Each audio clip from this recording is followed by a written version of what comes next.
Hey guys, so I'm not sure that I'm in a position to speak about these things, but I really like philosophy and I'd like to offer you guys a viewpoint on money. So, we think about money and what it is, right? So here's a dollar bill. It says that this note is legal tender for all debts, public and private. It's right up here in the corner. And it is for a lot of, all the dollar bills. You can check that out. It's in the upper left corner. Basically what that means now, I guess before it said that it was backed by, the Federal Reserve, backed by gold or whatever, was valuable that we happened to have at the time. And now I feel like money is starting to become more and more invisible and more based upon our faith that it actually can, be used for something. I think money works because we put faith in it. So I think if everyone took all of their money and went and, I don't think you're allowed to burn money, but if we took it all and we dropped it on the doorsteps of the world banks or large corporate banks, that our economy would collapse and the monetary system would cease to exist because no one would see that it had value anymore. One second. Okay, for some reason I thought my camera quit working or something. Anyways, so if that makes sense to you, then basically you understand that we do need a certain amount of money to have resources and to be able to do certain things, and we still have to pay taxes, and we still have to do a lot of the have enough money to do a lot of necessary things. But living very simply, you can still afford to do the things that you love to do and have the system be okay, have the system work.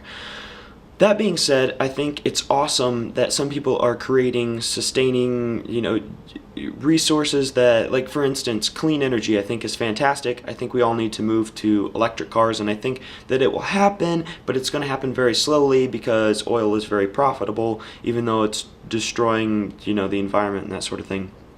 I think we could put a lot more money into battery technology and electric cars and that sort of thing.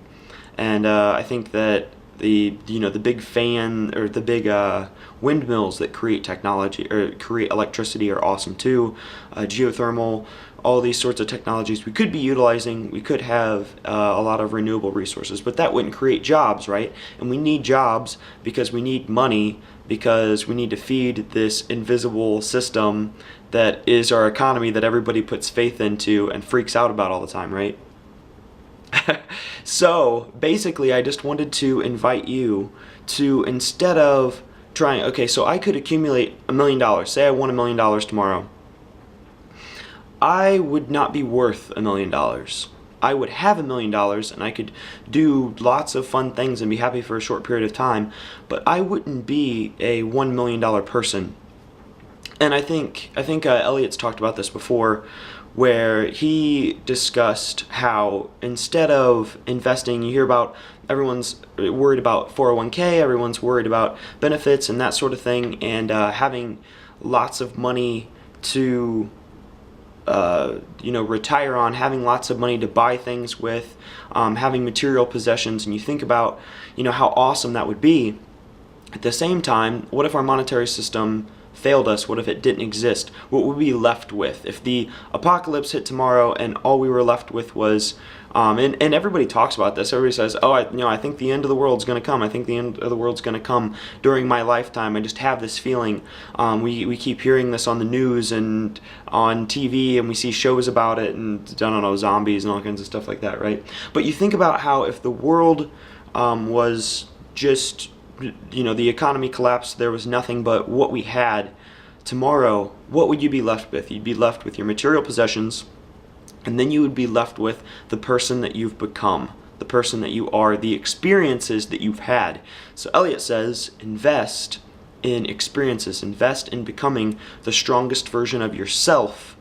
Don't put your faith in money, and don't put your faith in the economy and the monetary system and these sorts of things, because they might not be around tomorrow, and even if they are, you'll be a much stronger person. You'll find a way through your issues without the money. You don't need the money. I guess I don't think that I come from a position of authority as far as this is concerned because I've never had money. So this might be one of those, well, that's just what people with no money say. But I think in the future, I'm holding off. You know, I don't know if you've heard this before. But there was a study, Harvard study, on kids. They gave all of these kids a marshmallow, and these are very young kids. Give all of these kids a marshmallow, and they told the kids, you can eat that marshmallow now, or you can wait 3 minutes and I'll be back with a second marshmallow. I don't know if it was 3 minutes or however long a period of time it was, but it was a very long period of time for a little kid with a marshmallow. The kids who waited for the second marshmallow actually did much better in life later on. It was a longitudinal study. They followed the kids, and after a certain period of time, they reevaluated the kids and found that the kids that waited ended up being much more successful. And I believe that for myself, I'm going to find a way to be, successful, whatever successful means. I'm going to end up being happier with what I've got in the future because of the experiences that I've had when I was younger. And rather than going after money, I think I'm going to develop myself and go after having great experiences in my life. So this has been a very long video. I didn't mean to go into philosophy that deep, but hey, if you like my videos, make sure that you like my Facebook page, subscribe to my YouTube channel. If you have anything that you want to see, I have a few different things coming up. I'm going to make a rear delts video, traps video. A lot of people want some like bodybuilding type things. If you have any philosophical questions that you would like answered or want to know my opinion on or whatever, please send those questions to tonydavidmoore@gmail.com. I'll try to answer them. I'm not a philosopher, but I like to think of myself as an amateur philosopher. I don't have a degree or anything in it, but hey, thanks for watching my videos. Stay tuned for more of Tony's tips.